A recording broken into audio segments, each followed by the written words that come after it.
End gold buyers మీ కష్టాల్లో నమ్మకమైన మీ ఆత్మీయ నేస్తం. 2 సంవత్సరాల క్రితం 2.5 సంవత్సరాల క్రితం ఒక స్టేజ్ మీద చిరంజీవి గారు బాలకృష్ణ గారు ఉన్నారు. మేమిద్దరం కలిసి సినిమా చేయడానికి రెడీగా ఉన్నాము, ఛాలెంజ్ విసురుతున్నాను అని చెప్పేసి ఆయన ఓపెన్గా ఒక స్టేట్మెంట్ ఇచ్చారు. ఇండస్ట్రీలో టాప్ రైటర్స్లో మీరు, కోనా వెంకట గారు చాలామంది ఉన్నారు.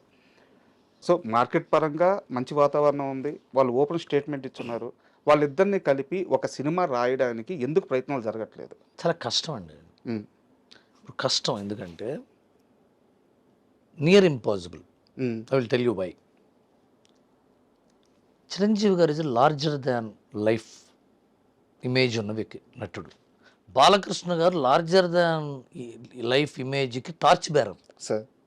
టార్చ్ బేరర్ ఆయన. చిరంజీవి గారు ఎంటర్టైన్మెంటు, చిరంజీవి గారి ఫ్యామిలీ డ్రామాలు, చిరంజీవి గారు ఇవి చేస్తారు. కానీ Balakrishna is larger than life. Is a social image ఉన్న వ్యక్తి. సో ఇద్దరిని తీసుకొస్తే వీళ్ళు సాల్వ్ చేయాల్సిన ప్రాబ్లం ఏమై ఉండాలి? ఆ ప్రాబ్లం చిరంజీవి గారు ఒక్కడు సాల్వ్ చేయలేడా? బాలకృష్ణ గారు కూడా కావాల్సి వచ్చాడా? బాలకృష్ణ గారు ఒక్కడు చేయలేడా? చిరంజీవి గారు వస్తే కానీ చేయలేకపోయాడా? ఎవడా వ్యక్తి? ఎవడా వ్యక్త ప్రాబ్లమా, లేకపోతే సమస్య, సిచ్యువేషనా, వ్యక్తుల సమూహమా, ఎవరు వాళ్ళు? అది తయారు చేయగలిగితే వీళ్ళిద్దరిని పెట్టచ్చు. అర్థమవుతుందా? విలన్ ఎవడు? కాన్ఫ్లిక్ట్ ఏంటి? ప్రాబ్లం ఏంటి? కృష్ణార్జున యుద్ధం లాంటి సినిమాలు చేయొచ్చు, లేకపోతే అడవి సింహం లాంటి సినిమాలు చేయొచ్చు, చాలా జరిగిన ఇద్దరు దొంగలు చేయొచ్చు. లేకపోతే వీళ్ళిద్దరిని ఎదుర్కొనేది ఎవరిని? అది దగ్గరే కథలన్నీ అవుతాయండి. పెద్ద హీరోల కథలు రాయటం ఎందుకు కష్టం అంటే, పెద్ద హీరోలకే కష్టమైన ఆ కష్టం ఏంటి? అర్థమవుతుందా? It's a very tough task. మనం ఎందుకంటే మన ఇమేజ్లో, మన సౌత్ ఇండస్ట్రీలో హీరోల ఇమేజ్ లార్జర్ దాన్ లైఫ్. మనం వాళ్ళని డెమీ గాడ్స్గా చూస్తాం. Correct. Demi gods, they are invincible. వాళ్ళు కొట్టే విలన్ ఎవడు? ఫ్యామిలీ డ్రామా చేయాలి, లేకపోతే అది అంతా చేయాలి, ఎంత వర్క్ చేయాలి. It's not an easy job. అంటే మీకు తెలిసి మీరు కానీ, లేదా మీకు తెలిసిన రైటర్లు కానీ ఎవరైనా ఈ 2 ఏళ్లలో కనీసం ఆ ప్రయత్నం చేయడానికి కూర్చున్నారా? నాకైతే తెలియదండి. టు మై నాలెడ్జ్ కూర్చున్నారేమో. కూర్చుంటే నాకే తెలుస్తుంది వాళ్ళ ఇంట్లో కూర్చుంటే. మరి వాళ్ళకి వెళ్ళి చెప్పారు, నాకు తెలిసి టు మై నాలెడ్జ్ చెప్పలేదు. మరి చెప్పుంటారు, నాకు తెలియదు. I don't know. అంటే కెరీర్ స్టార్టింగ్లోనే అప్పుడప్పుడే పేరు వస్తుంది, సినిమాలు వస్తున్నాయి. అలాంటి టైంలో ఒక పని రాక్షసుడి దగ్గర పడ్డారు. ఆ సినిమా కూడా ఆషామాషి సినిమా కాదు, ఖడ్గం. అవును. పని రాక్షసుడు ఎందుకంటున్నాను అంటే, ఆయనతో కలిసి తిరిగిన అందరితో ఇంటర్వ్యూ చేసిన ప్రతిసారి 2-3 సార్లు పారిపోయాడు. నేను చాలాసార్లు పారిపోయాడు. కృష్ణవంశీ గారు. కృష్ణవంశీ గారు is a brilliant personality.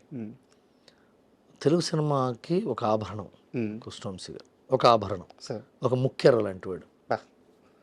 Telugu cinema అమ్మవారికి ఒక ముఖ్యర లాంటి వాడు కృష్ణవంశీ. అలాంటి వ్యక్తి పరిచయం అవటం, అతనితో పనిచేసే స్వభావం ఆయనకి, ఆయన డైరెక్షన్ కంటే మనిషిగా ఆయన ఇంకా బెటర్ పర్సన్. అంటే నాలెడ్జ్ పరంగా మనిషిగా అంటే క్వాలిటీ చాలా మంచివాడండి. చెప్పి వెళ్తాడు, చెప్పులు వేసుకెళ్తాడు, ఇట్లా కాదు. అవన్నీ అసలు యూజ్లెస్.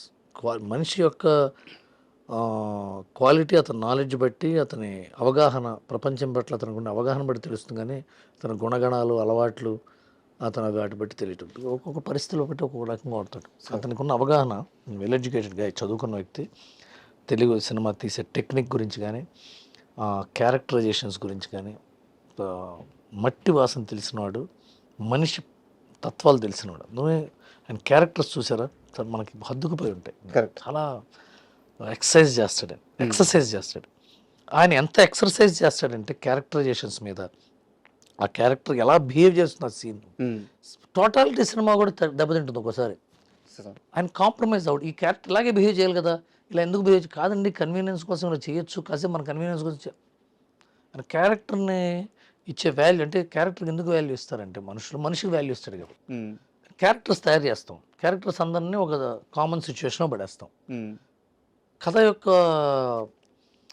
కథ యొక్క ఉద్దేశం ఏమవ్వాలి, రచయిత ఉద్దేశం ఏమవ్వాలంటే, ఈ క్యారెక్టర్లతో ఈ సిచ్యువేషన్ ఒక్కొలిక్కి రావాలి.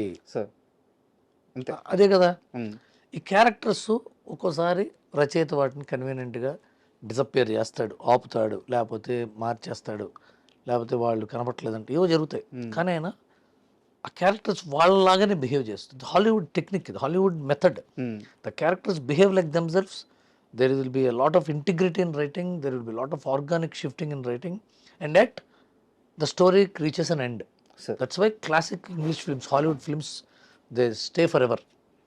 అలాంటి ప్రయత్నం చేస్తుంటాడు కృష్ణవంశీ గారు. ఒక్కోసారి ఫెయిల్ అవుతుంటాడు, సక్సెస్ అప్పుడు అవ్వాలని లేదండి. Sir. బట్ ఆయన integrity towards writing and making మాత్రం ఇప్పుడు పోగొట్టుకోవాలి. సార్ ఆ ఖడ్గం సినిమాకి పనిచేసేటప్పుడు నాకు తెలిసి ఒక చిన్న వయసు అయి ఉండొచ్చు. చాలా చిన్న.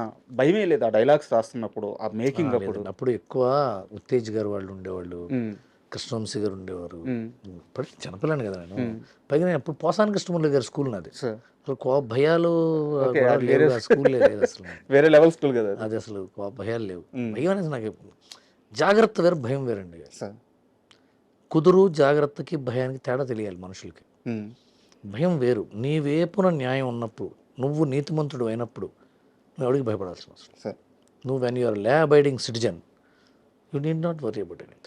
జాగ్రత్త వేరు, భయం లేకపోవడం. జాగ్రత్త, భయం లేదు కదా అని చెప్పి నువ్వు బైక్ 150 కిలోమీటర్ స్పీడ్లో చెక్ పోస్ట్ నుంచి పంజికొట్టుకెళ్తే మధ్యలో 3 సార్లు చచ్చిపోతావు. Hmm. తప్పు కదా, అది జాగ్రత్త. అది భయం లేదండి నాకు అని ఏమన్నా నెత్తి మీద కొడతానంటే తప్పు కదా అది. సార్ భయం వేరు, జాగ్రత్త వేరు. నేను అది ఈ డిఫరెన్స్ నేను చిరంజీవి గారి దగ్గర నేను తెలుసుకున్నా. సార్ ఆయన చాలా భయంగా ఉండాలి రవి, భయంగా ఉండాలి, జాగ్రత్త. పెద్దానికి మనం చెప్తుంటే భయం ఉండకూడదు సార్ అన్న. ఐ విల్ టెల్ యూ, భయం వేరు, జాగ్రత్త వేరు. మ్మ్. నేను కేరళలో చెప్పాను, నాకు ఇప్పటికీ మైండ్లో ఉండిపోయింది. జాగ్రత్తగా ఉండాలి. మనం లా బ్రేక్ చెయ్యట్లేదు కదా అనే జాగ్రత్తలో ఉండాలి. అవతల వాడిని నొప్పించట్లేదు కదా అనే జాగ్రత్తలో ఉండాలి. అవతల వాడిని డిస్టర్బ్ చేయట్లేదు కదా అనే జాగ్రత్తలో ఉండాలి. మనం ఈ స్టెప్ తీసుకున్నప్పుడు మనం ఏమైనా కోల్పోతామేమో, మనం కోల్పోవటం మన కుటుంబం ఇబ్బంది పడుతుందేమో, మనకి బాధ్యత తప్ప చెప్పిన మన కంపెనీ ఇబ్బంది పడుతుందేమో అనే జాగ్రత్త ఉండాలి. అది దాన్ని భయం అనుకుంటే భయం అనుకో, జాగ్రత్త అంటే జాగ్రత్త. Correct. That's where I have learned lesson.